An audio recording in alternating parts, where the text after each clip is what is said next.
Olha, eu gostaria de desejar um bom dia para todos.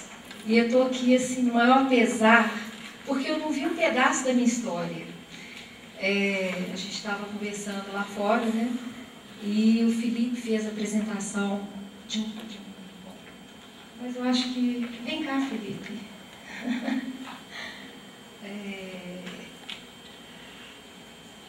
Estou, assim, emocionada. Primeiro, né, quero desejar bom dia para todos. E dizer que é muito legal a gente ver a realização, né, de um desejo, de um sonho, né? Nós estamos nos encontrando desde novembro e já passou por nós algumas pessoas, mas o nosso grupo continuou se encontrando para realizar, né, esse sonho. E vem cá, Felipe, olha, estou triste.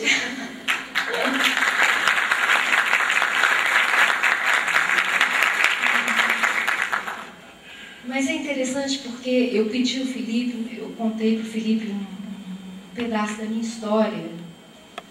E o Felipe fez, na verdade, né, Felipe?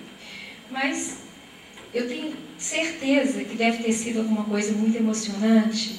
Quem sabe não foi ao acaso, né? Se existe ao acaso, que eu estava lá fora na hora da apresentação. Mas, de qualquer maneira, eu queria, assim, justificar um pouco por que esse evento, por que a vida no claustro.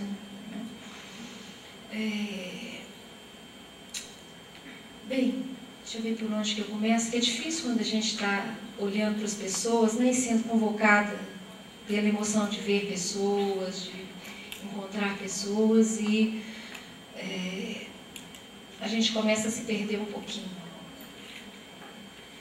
Acho que a gente tem que dar um tempo. Eu comprei um livro na Itália muito legal, que se chamava Um Tempo para a Dor. Né? E eu acho que a gente tem que dar um tempo para a emoção, um tempo para a alegria, para a gente conseguir fazer a digestão. Mas então, a vida no claustro, o que é um claustro? O claustro é um lugar da mente. É um lugar que nos aprisiona. Quando eu era pequena, eu tinha uma necessidade muito intensa de ir à janela. Eu sentava na janela e ficava olhando para o infinito. E eu tinha muita angústia, era muito difícil chegar até a janela. Eu brincava, eu acho que eu era uma criança normal, brincava na rua, que a gente podia brincar na rua, enfim. Mas no meio da brincadeira, eu senti uma necessidade quase que compulsiva de chegar à janela e ficar ali um pouquinho sozinha, olhando para o infinito. E enquanto eu olhava para o infinito, eu sempre me perguntava assim, quem sou eu? O que eu estou fazendo aqui? Né, para onde eu vou? Só que eu não dava conta de responder essas perguntas. Elas sempre me causavam muita angústia. E eu saía correndo da janela. Mas, às vezes, eu ia até mais de uma vez à janela no dia. Isso era um claustro, porque eu estava presa, era um lugar da minha mente que me aprisionava. Eu tinha uma necessidade de correr ali e uma necessidade de sair correndo dali. No momento, o Felipe me perguntou se quando eu estava ali era ruim ou sentia alguma coisa, se era... Não, a angústia era até chegar à janela.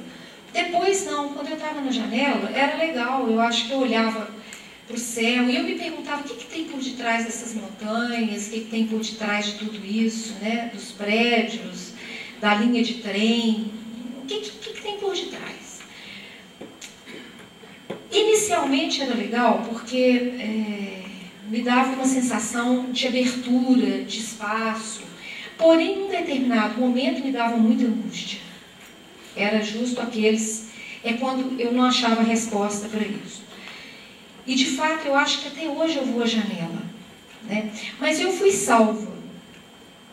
Eu fui salva por duas coisas. Primeiro, eu fui salva pela minha imaginação. porque, sabe, a imaginação ela é uma função fisiológica. A gente não escolhe imaginar. A imaginação, ela acontece. Eu estive fazendo mestrado na Itália e lá eu estudei uns 6 meses, praticamente o dia inteiro, sobre a imaginação. E foi um estudo assim, muito importante, porque eu acho que me chamou a atenção de novo sobre essa função fisiológica, né? Talvez o que eu mais desejo, né, no meu trabalho clínico é levar as pessoas de volta a elas mesmas, né? Eu não posso acreditar que a natureza nos colocou aqui desequipados para a gente viver. Então eu acho que aprender a chorar, aprender a falar, aprender a caminhar, né? A olhar para a gente mesmo, essa volta a mim mesmo, né? Eu acho que esse sempre é o meu objetivo com qualquer paciente, né, na minha vida clínica. E bem, eu fui salva pela imaginação porque eu acreditava que um disco voador viria me buscar. Mas eu tinha tanta crença de que viria, que eu deixava uma sacola arrumada no meu guarda-roupa. Nessa sacola, olha, eu já era doente, tinha 3 livros. Um chamava Gafanhotos. Sabe que eu achei esse livro ontem à noite? Gafanhotos em Taguarapoca. Era gafanhotos invadindo uma cidade. Hoje mesmo eu fico pensando assim, nos termos dos livros, né? Quando eu ia para a janela, eu me lembro desde 5, 6 anos, eu devo ter ido à janela até uns 10 anos, por aí. Mas um livro era Gafanhotos em Taguarapoca, o outro era O Homem no Espaço Sideral. E o outro, ridículo, gente, olha, somos 22 estados, 4 territórios e um distrito federal. Eu não sei se eu estava planejando alguma fuga e estava com o mapa do Brasil, né? Somos 22 estados, deve haver algum que eu possa ir, né? Ou quem sabe onde o disco voador vai me deixar, né? Deixava uma foto da minha família, onde minha mãe estava grávida da minha irmã mais nova, e eu tive 2 irmãos, que eu perdi 2 irmãos antes de 6 anos de idade. E que eu acho que também foram motivos que me levavam para a janela. Mas eu fui salva pela imaginação. Mas também fui salva pelo meu vizinho. Se tiver outra vida, eu quero cumprimentar meu vizinho. Meu vizinho falava com minha mãe que eu era estranha. Devia de ser mesmo, porque ele me observava e eu brincava na rua, mas depois voltava e ficava ali na janela. Eram alguns minutos, mas ele dizia para minha mãe que eu era muito esquisita, muito estranha, essa menina é esquisita. E foi por causa desse estranho que eu fui parar na minha primeira análise, né? E também quero deixar aqui registrado, né, a minha gratidão pelo meu primeiro analista, José Cota Pacheco. Eram poucos analistas em Belo Horizonte, né? Eu fiz uma análise tradicional, eu era uma menina que não entendia muito bem por que eu estava ali. Para mim eu era normal, né? Mas eu precisei entender que eu falava muito pouco dos meus afetos. Eu falava, se eu estava triste eu falava, se eu estava com raiva eu falava, mas é como se as minhas palavras não tivessem uma carne, sabe? Não tivesse vida. E meu primeiro analista foi com ele que eu comecei a aprender a falar de mim, a entrar em contato comigo. Mas demorou um tempo, alguns anos de análise, para eu compreender que eu não existia. Porque quando eu não falo com vitalidade, eu não existo, né? Bem, esse meu vizinho me salvou, né? E também quero deixar registrado todos os analistas que passaram por mim, porque eu tenho muitos anos de análise pessoal.